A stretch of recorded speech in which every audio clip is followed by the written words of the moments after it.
He must be thinking, she cheated on me. I had a vasectomy. I can't get her pregnant. It can't possibly be mine. Hey y'all, welcome back. Mama Dr. Jones, ObGyn, and Mom 24. It's that time of the month again where we react to an episode of TLC's famously entertaining I Didn't Know I Was Pregnant and ruin it with educational commentary. This episode is also sponsored by Thrive Market and we'll hear more about them in a minute. Now, let's jump into the video.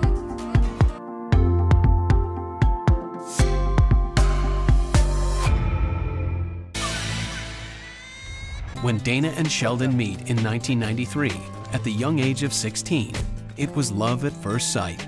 Sheldon is, I do believe, is my soulmate. She'll give up the clothes off her back to make sure that you're all right. First off, I love how they're so many years into this marriage and talking so sweetly about each other. It just warms my heart. Just warms my little heart. It just makes me so happy. And by 2006, they're raising 5 active and healthy kids between the ages of 1 and 12.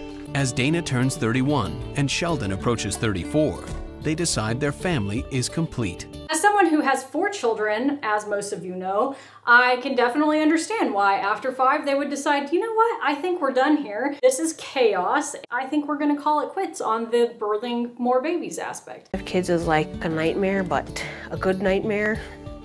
We decided that 5 is enough. That's when I decided I'd get a vasectomy. I was told I was sterile after my first follow-up. Well, thank you very much. You're welcome. No more kids. Okay, so this is super interesting and we have to make this point here because he said, I was told I was sterile after my first follow-up. So the way a vasectomy works, and also props to him on deciding to get a vasectomy, vasectomies are less invasive, equally effective, and less expensive than tubal ligation. It's an outpatient procedure that can just be done with anesthetics in the office. And importantly, you have to have a follow-up appointment after a vasectomy where you do a semen analysis. So you give a semen sample and they send it to the lab and analyze that to make sure that the vasectomy worked. I think that should be what he was talking about when he said after his first follow-up visit, they said he was sterile. This is really, really important because it doesn't always work right away. So you have to wait those 6 weeks, see if it worked. If not, it's really important to continue using some other form of contraception until you have a negative sample, meaning no sperm in the semen analysis. My menstrual cycle was very irregular. Every now and then I would miss one. I was working all the time. I noticed I was tired a lot. Dana battles recurrent bouts of nausea. Everybody got colds and the flu all the time. With all 5 kids in the house, it's like the first child will get sick and then they'll pass it on. I feel that on a spiritual level. When you have a bunch of young kids living in your house, it seems like illnesses go on and on and on forever. I definitely can see why she would think she just had the flu and kept getting other viral illnesses. Had 2 or 3 customers before I started feeling like I had to throw up. Just barely made it in there and I threw up. Just as I was starting to walk out of the bathroom. I felt this very sharp pain in my right side. I was getting weak and shaky. She called 911 and then called Sheldon. Hello. And they're like, Dana's suffering an appendix attack. For us, the appendix attack was bad because I almost passed away and my appendix had started bursting. True or false? A woman's brain shrinks after she delivers a child. Your answer when we return. If you have been around the channel for a while or you follow me on Instagram, you know that me and my family are big fans of Thrive Market. Thrive Market's an online membership-based marketplace with all sorts of food, beauty products, baby products. We like their diapers. That's why my box is so big. We should buy stock in Kodiak cakes. We eat so much Kodiak cake brand things. The prices are better on Thrive Market than our local grocery store. We've been using them for a while now, and I'm always impressed with how easy it is to make an order and how great it is to have the things that you need just show up at your doorstep. I've said before, I don't subscribe to any one particular diet, but for people who do, you can sort on their site by paleo, raw, vegan, almost anything you can think of. They've also recently added a filter that I find really cool that includes social or environmental causes that people may want to support. Things like woman-owned business, BIPOC-owned business. You know, your daily living items are going to support the people that you want to support and their business. The app is super convenient, shipping's free for over $49. If you've been wanting to try out Thrive Market and you'd like to support my channel in the process, you can use my link in the description or go to thrivemarket.com/mamadrjones. When you sign up for a membership, it's less than $10 a month, or you can get it for $5 a month if you sign up for a year at a time, and you get to pick out a free gift valued up to $22 with your membership sign up. Thank you guys for all your support. I truly, truly appreciate you and everything you do to support this channel. If you're interested, try them out. I think you will love them as much as I do. Let's get back to the video. True or false? A woman's brain shrinks after she delivers a child. Your answer? False. Areas of the brain involving reasoning and processing emotions actually grow larger. There's a common thing that people talk about called pregnancy brain, and this is a subjective feeling of not being able to remember as well, of having weird memory loss problems, of having trouble with word finding or things that used to be easy, putting things in different places than you normally would. If you're me, washing all of your dishes in the dishwasher with laundry detergent because you were pregnant and didn't know how to read packaging anymore, you know, the norm. However, this doesn't mean that your brain actually shrinks. We don't have a lot of research on why people have that feeling of pregnancy brain. It could be related to hormones, it could be related to fatigue, it could be related to any number of things, but there is some scientific support that this is a phenomenon that actually happens. The good news is it's not permanent. We pull up, and she is in some obvious distress. All right, ma'am. Our first thoughts, whenever we have females with abdominal pain, is could our patient be pregnant? My husband had a vasectomy. Okay. Something's coming out of me. Something's coming out of down, her. down there. And she said, I think you need to take a look. What is it? I could see the baby's head starting to extrude from the vaginal canal. Can you imagine? She's just said, no, there's no way I'm pregnant because my husband had a vasectomy, which is a very legitimate thing to rely on to prevent pregnancy. Less than 1% of vasectomies will fail. So it's pretty unusual to get pregnant after a vasectomy, especially unknowingly. She had said previously her periods had always been irregular. This is a setup for disaster. Very reliable birth control, irregular periods. It's easy to explain away your symptoms like that. I definitely understand why this thought never crossed her mind. She didn't want to be pregnant, she took the right precautions, and her periods didn't give her a clue that something was going on. Now we have EMS there, and they believe her that she's not pregnant because why wouldn't they? And then he removes her pants because something's going on and the baby's head is crowning. But props on that EMS worker for immediately knowing what was going on and for asking about pregnancy before they even got going with the discussion. That is a good EMS worker. And it's like, wow, what? What'd you just say? You're having a baby. I was in shock. I didn't believe it. Excuse me, what did you just say? Can you repeat yourself? Because what I thought I heard you say was that there was a baby coming out of my vagina, and having done that 5 times before and taken appropriate precautions to prevent it, I would like you to rephrase what you're saying to be something that is different, please. Dana's reaction, I think, was as surprised as we were. She just plain didn't believe it. I'm gonna need you to push, okay? On 3. 1. In extreme pain, Dana continues pushing for 5 minutes and delivers a baby girl in the store's parking lot. We start to stimulate the baby to get it to begin breathing. It's a beautiful baby girl. I was very nervous about prenatal care. We're gonna get you to the hospital now, all right? I continue to be impressed by this EMS worker. I don't know how it actually happened that day, but when he describes it, he describes himself as being very calm, as directing her to push and get the baby out, which is great. I often hear stories about people telling patients not to push or keep the baby in, and that is nearly impossible, if not completely impossible, for a patient, especially a patient who doesn't have any kind of anesthesia. So he did the right thing. He had her push, the baby came out, he handed the baby to her wrapped up after stimulating it. That's who...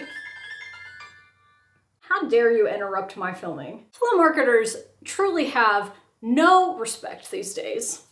Where was I? It seems like he did a great job. And the reason I'm commenting on this is because EMS workers are definitely trained in what to do for people who are having babies in the field, but a lot of people who work in EMS will go years, decades, their entire career without ever delivering a baby in the field, because it happens, but it doesn't happen all the time. I'm glad he decided to do the show with him. He's a great example to other people working in EMS and to patients that they can trust and rely on the people who are taking care of them when they call for an ambulance. The paramedics rush Dana and her baby to the hospital.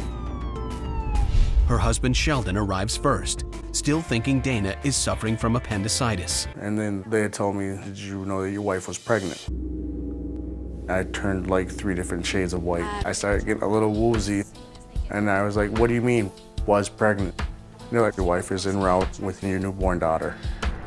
I cannot imagine how he's feeling right now, but he must be thinking a whole number of things, including processing the fact that his wife just went through this very scary medical emergency where they called him and said, we're calling an ambulance because we think her appendix has burst, when he's had a near-death experience with appendicitis in the past. And then he must be thinking, okay, she cheated on me. I had a vasectomy. I can't get her pregnant. So not only did my wife nearly die and now we unexpectedly have a new baby girl, but it can't possibly be mine. I mean, I think that would go through my head, even though I know there's a failure rate, because you are not thinking rationally and you can't think through all the options. And I guarantee you his brain had to go there. That must be something that goes through your head, even if you completely trust your spouse, because, I mean, that's not news you expect to hear. I walked in the room and I was like, are you okay? And she was like, I had a kid. I had the most awful guy thought that I could have, you know, and she cheated on me, you know, because there's no way I could father a child. I had a vasectomy. And she was just as shocked and amazed as I was. I think that's a horrible guy thought to have. I think that's a very normal thought. Obviously, he let it go quickly. He trusted her after he brought it up, and they moved on. I think he is harboring some guilt from that, but I mean, I feel like anybody would have that thought because he went through the process of having the vasectomy, and you just don't expect that to fail, even when you know there's that very tiny percentage that actually can. Next thing you know, I was looking at a beautiful baby. The doctor hands Dana a full-term, 6-pound, perfectly healthy baby girl. She does look like me. It's like winning the lottery ×3, because you didn't know you had that ticket, and then you got all that money. What a sweet way to describe that. I have said this before, I will say it again. I am always amazed by the people who can jump from I didn't want any more kids to I am having a near-death experience and in such excruciating pain that I think I might die, to, for the dad, oh my gosh, my wife has cheated on me because I can't have kids, to we have not only won the lottery, but it was with a ticket we didn't even know that we had or could buy. That is incredible. I want to reiterate that if you don't feel that immediate attachment to a planned or unplanned delivery, that is okay. When I saw my babies for the first time, I loved them. I knew they were mine, but I didn't have that starry-eyed, I'm in love feeling. I would have given my life for them, and I wanted nothing more than to protect and care for them, but I needed time to get to know them. I am so thrilled that some people can go through this road of emotion so quickly and get to the end point so quickly, but I also always want to normalize if it takes you a little bit longer. It's okay. It doesn't mean you're a bad parent. It is okay. I never felt movement inside my stomach. I didn't notice no weight gain. And then with my menstrual cycles being irregular, it was really hard to tell. I mean, I've been there for 5 other pregnancies and I couldn't tell anything. I was told I was sterile. Pardon my French, there's no way in hell that I thought I was gonna have a kid. This is a great opportunity to discuss permanent contraception. Both tubal ligation and vasectomy have a failure rate. Some people hear permanent contraception and in their brain they translate that to never fails, and that is not the truth. It is highly effective, both the ligation of tubes and the vasectomy, which is also a tubal ligation of a different tube called the vas deferens. They both are very, very effective. They hardly ever fail, but hardly ever isn't never.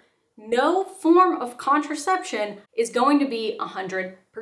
Just because it can rarely fail doesn't mean you shouldn't rely on it for your birth control. It just means if you start having weird symptoms, or your periods go away, or you have really irregular cycles, you should consider still checking for pregnancy. I would much rather you get a $1 pregnancy test from the dollar store, pee on it, and it be negative, than you to have a complication like an ectopic pregnancy that could threaten your life and we don't know about it. I say this all the time. I think we need to be more open with taking pregnancy tests if anything is going on that we're worried about, and definitely bring up these discussions with your doctor when you're picking a form of birth control, because any form of birth control can fail. I hate saying that because I don't ever want somebody to take away from these videos that you should be constantly scared of pregnancy. I just want you to always have in the back of your head back there, nothing is perfect. It's always okay to just check. And if something weird is going on and you're sexually active with someone who can get you pregnant, even if they've had a permanent or semi-permanent contraceptive procedure, just take a pregnancy test. That should be your takeaway. Today, Anisha is a thriving toddler, and her 5 brothers and sisters think she's the perfect addition to the family. No plans on no more children for the future. We're actually looking for a doctor now for me getting my vasectomy rechecked. Yes, I would highly recommend having a semen analysis and making sure that we're not still taking chances if we don't want to be. That was a super great episode, guys. I hope that you learned something. If you want to watch some other episodes of I Didn't Know I Was Pregnant, I will link a playlist right here. Check out the sponsor for today. The link for Thrive Market will be in the description below. Kind to yourself, to each other, to me. In the comments, be kind, and I will see you next time.